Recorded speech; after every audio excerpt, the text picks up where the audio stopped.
In this video, we are going to see how we can stop Google from opening or auto opening new tabs. So you might have noticed that for all the searches, for example, if you click on any single button, it just goes to the new tab every single time. So if you want to stop or prevent this from doing in Google Chrome, because it's very difficult to manage multiple tabs, here's what you need to do.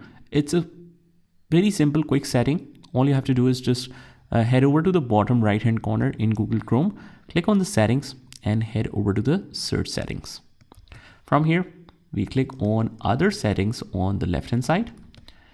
And here it says result in a new window. So if you have this open, what it does is as soon as you click on any particular link, it opens up every single thing into a new tab. So that is the main issue.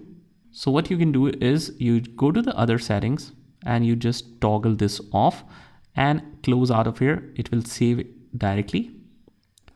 Close everything and maybe close the browser as well and relaunch it. Alternatively, what you can do is if you're still getting this problem, what you can do is just click on the three dots on the right hand corner and head over to the settings, and right at the bottom in the navigation pane, you have this About Chrome option. It will automatically start updating it for you. So make sure it is updated to the latest version. So this will remove all the bugs in your browser. And that is how we do it. I hope you found this video helpful. And if you did, hit the like button and subscribe to our channel. And I will see you in the next one.